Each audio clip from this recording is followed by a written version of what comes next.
बिस्मिल्लाहिर्रहमानिर्रहीम। Welcome to decoding physics. इस video में हम इलेक्ट्रोमैग्नेटिक इंडक्शन का चैप्टर स्टार्ट कर रहे हैं, जिसका पहला टॉपिक फैराडेज लॉ और लेंज़ लॉ। इनके ऊपर एमसीक्यूज़ की डिस्कशन करेंगे। पहला क्वेश्चन है हमारा, according to Faraday's law of electromagnetic induction, the magnitude of the induced electromotive force is directly proportional to the। कहते हैं कि फैराडेज लॉ के अकॉर्डिंग जो इंड्यूस्ड ईएमएफ है, जो ईएमएफ इंड्यूस्ड होगा किसी भी सर्किट में, तो वो किस चीज़ पे डिपेंड करता है, वो किस चीज़ के साथ प्रोपोर्शनल है। तो फैराडेज लॉ हमें यही कहते हैं कि जो इंड्यूस्ड ईएमएफ है वो डायरेक्टली रिलेटेड है rate of change of magnetic flux के साथ, डी बाय डी टी के साथ। यही फैराडेज लॉ की स्टेटमेंट है। मतलब कि induced EMF is proportional to change in magnetic flux, rate of change of magnetic flux. ठीक है, ऑप्शन बी है। आगे जाते हैं। A magnet is moved towards a coil at a certain speed, inducing an EMF। ठीक बात है।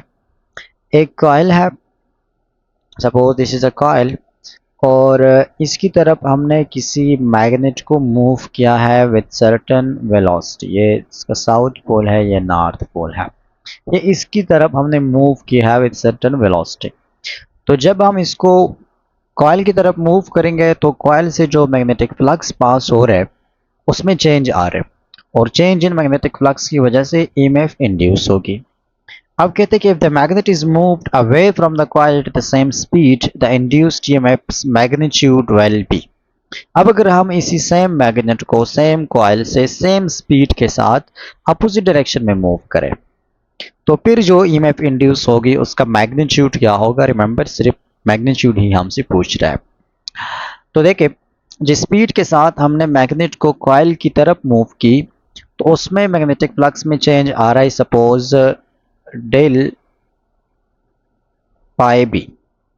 और अब अगर हम उसी दूसरे डायरेक्शन में मैग्नेट को लेके जा रहे तो फिर भी मैग्नेटिक फ्लक्स चेंज हो रहा है, और दोनों स्पीड सेम है तो सेम रेट से मैग्नेटिक फ्लक्स में चेंज आएगा।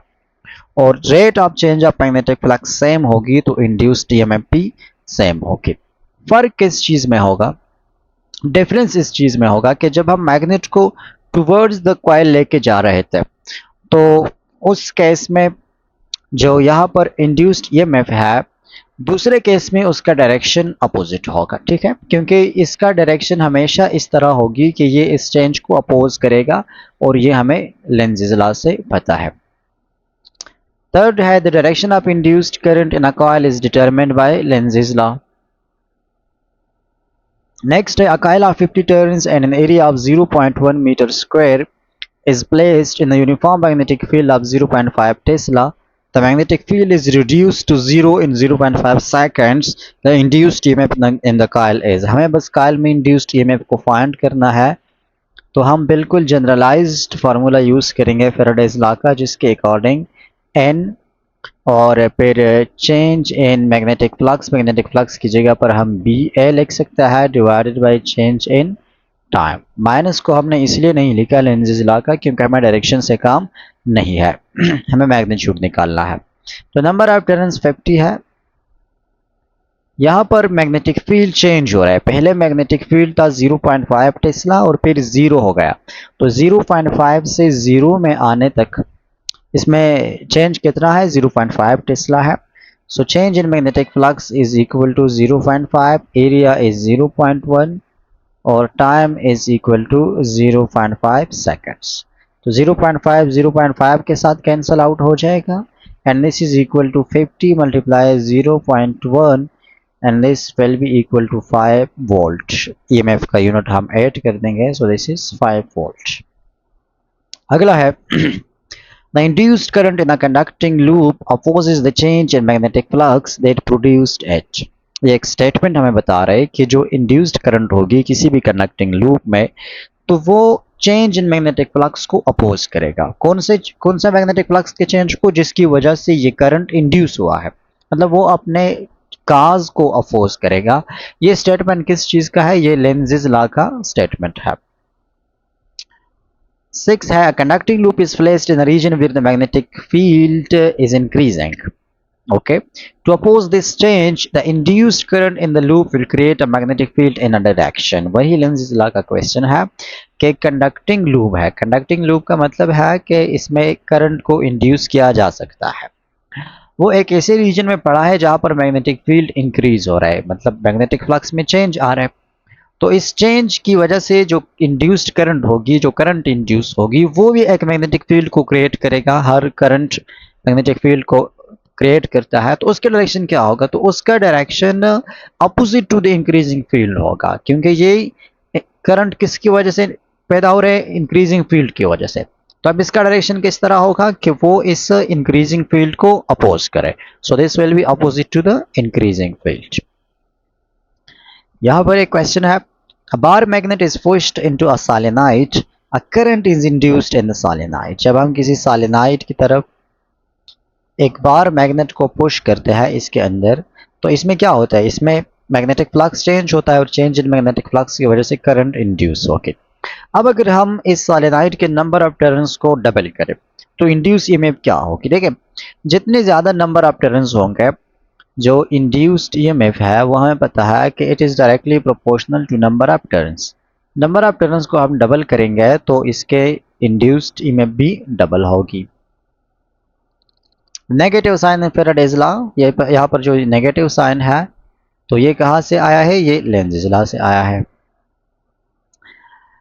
अब यहाँ पर एक क्वेश्चन है, वो बड़ा टेक्निकल है, ये 9 वाला है या 10 वाला है। A wire loop is pulled at a constant velocity through a region of uniform magnetic field. The induced EMF in the loop is, ये भी थोड़ा टेक्निकल है। एक यूनिफॉर्म मैग्नेटिक फील्ड है,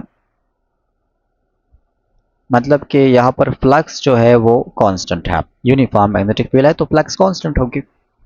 इसके अंदर एक वायर लूप है, ये एक वायर लूप है और इसको हम कांस्टेंट वेलोसिटी के साथ किसी डायरेक्शन में मूव कर रहे हैं, इसी मैग्नेटिक फील्ड के अंदर ही, इसे बाहर नहीं लेके जा रहे या इसके अंदर नहीं ले, मैग्नेटिक फील्ड के अंदर ही हम इसको कांस्टेंट वेलोसिटी से पुल कर रहे हैं, मोशन दे रहे हैं। तो इसमें कितना मैग्नेटिक ईएमएफ इंड्यूस होगा? इसमें जीरो मैग्नेटिक फील्ड इंड्यूस होगा। क्यों? क्योंकि जब तक ये लूप मैग्नेटिक फील्ड के अंदर है और उसका एंगल चेंज नहीं हो रहा, इस ये फील्ड से बाहर नहीं जा रहा, फील्ड के अंदर नहीं आ रहा, फील्ड कांस्टेंट है, एरिया कांस्टेंट है, तो मैग्नेटिक फ्लक्स कांस्टेंट है। मैग्नेटिक फ्लक्स चेंज नहीं हो रहा और मैग्नेटिक फ्लक्स चेंज नहीं होगी तो ईएमएफ इंड्यूस नहीं होगी, क्योंकि ईएमएफ की इंडक्शन के लिए फ्लक्स का चेंज होना जरूरी है। जब तक फ्लक्स चेंज नहीं होगी तो कोई ईएमएफ जो है वो प्रोड्यूस नहीं होगी।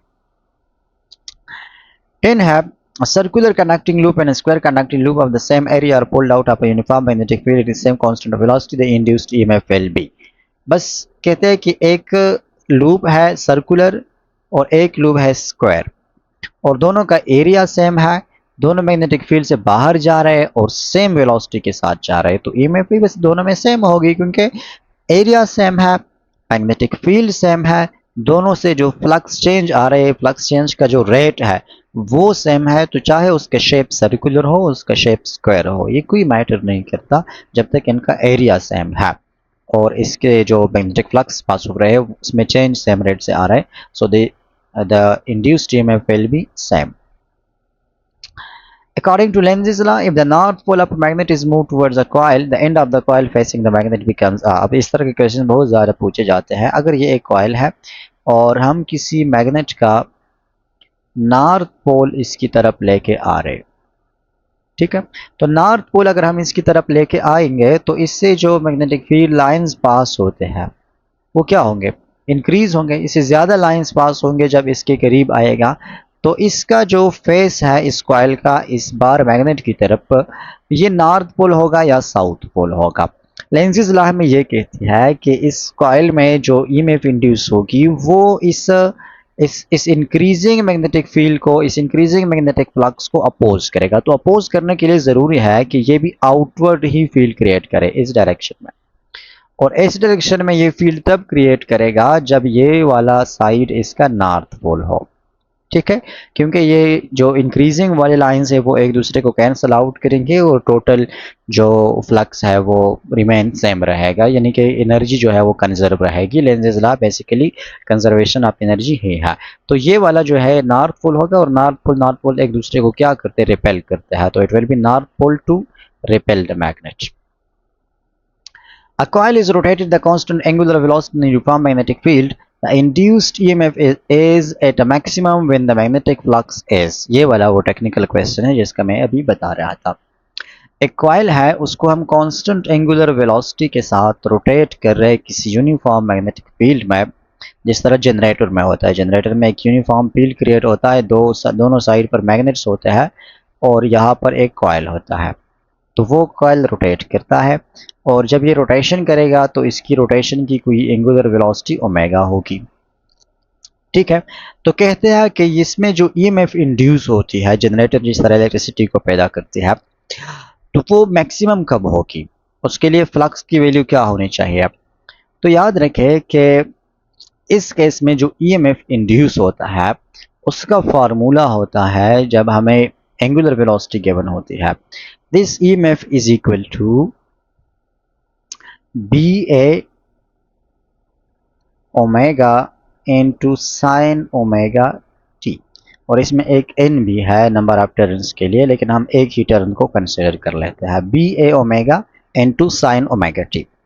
अब ये ईएमएफ मैक्सिमम कब होगा, इसके मैक्सिमम होने के लिए ज़रूरी है कि ओमेगा टी, ये जो साइन का एंगल है, अगर मैं इसको थीटा कह दूँ, theta is equal to omega T, क्योंकि यही एंगल है। ये थीटा की वैल्यू जब 90 डिग्री हो तो तब जाकर ये ईएमएफ मैक्सिमम होगी। यानी ये इंड्यूस्ड ईएमएफ के मैक्सिमम होने के लिए थीटा की वैल्यू 90 होना ज़रूरी है, क्योंकि इसमें साइन थीटा आता है। और साइन थीटा कहाँ से आता है, अगर आप इस वाले इक्वेशन को देखे माइनस बी कंसिडर कर लेंगे, minus N del B A cos theta divided by del T. Del by del T क्या है, ये डिफरेंशियल इक्वेशन है। अगर आप इसको डिफरेंशिएट करते हैं तो cos थीटा की डिफरेंशिएशन से यहाँ पर माइनस साइन थीटा आ जाएगा, माइनस माइनस एक दूसरे को कैंसिल आउट करेंगे और इक्वेशन में साइन थीटा बन जाएगा। तो साइन थीटा का मैक्सिमम वैल्यू 90 डिग्री पर होती है।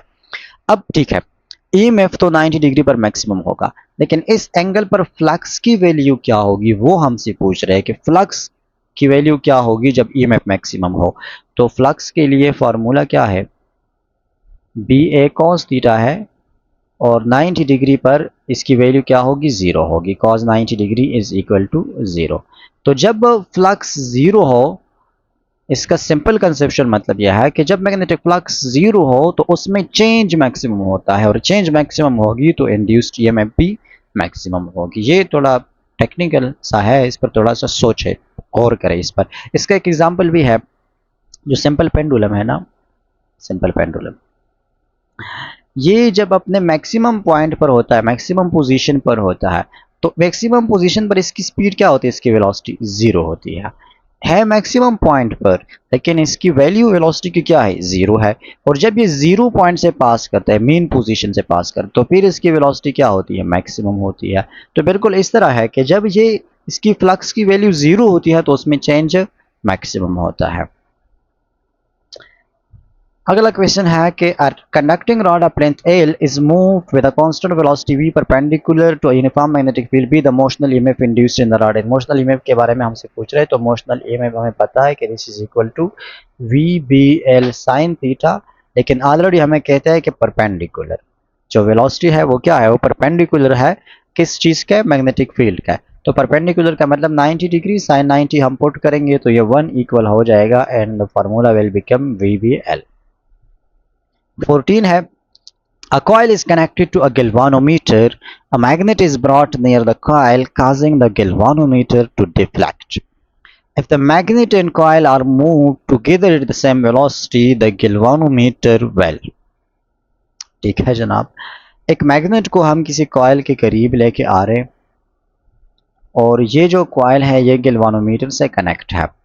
तो जब इसको करीब लेके आ रहे हैं, गैल्वानोमीटर डिफ्लेक्ट होता है, मतलब इसमें करंट इंड्यूस होता है। अब अगर हम इन दोनों को सेम वेलोसिटी के साथ मूव करें एक साथ तो फिर गैल्वेनोमीटर क्या होगा। तो यहाँ पर दो कंडीशंस है। अगर इन दोनों को हम सेम वेलोसिटी v के साथ सेम डायरेक्शन में मूव करें तो इस कॉइल से जो फ्लक्स पास हो रहा है उसमें चेंज नहीं आ रहा, क्योंकि दोनों को हम सेम डायरेक्शन में, दोनों को एक दूसरे से इक्वल वेलोसिटी के साथ दूर लेके जा रहे हैं, तो दोनों के बिटवीन डिस्टेंस सेम रहेगा, मैग्नेटिक फ्लक्स में चेंज नहीं आएगा। मैग्नेटिक फ्लक्स में चेंज नहीं आएगा तो करंट इंड्यूस नहीं होगी और गैल्वेनोमीटर डिफ्लेक्ट नहीं होगा। No deflect will be correct answer अगर इन दोनों को हम सेम डायरेक्शन में लेके जा रहे हैं। लेकिन अगर इन दोनों को हम अपोजिट डायरेक्शन में लेके जा रहे हैं, मैग्नेट को हम कॉइल की तरफ लेके आ रहे हैं, कॉइल को मैग्नेट की तरफ लेके आ रहे हैं, तो फिर कॉइल से जो मैग्नेटिक फ्लक्स चेंज हो रहा है तो वो ज़्यादा रेट से चेंज होगा, और ज़्यादा रेट से चेंज होने का मतलब है कि जो गैल्वेनोमीटर है it will deflect more strongly, ज़्यादा करंट इंड्यूस होगी। तो यहाँ पर डायरेक्शन का मेंशन होना मस्ट है। लास्ट क्वेश्चन है, lens is administration of the principle of conservation of energy. ठीक है, इसमें कोई ज़्यादा एक्सप्लेनेशन की बात नहीं है।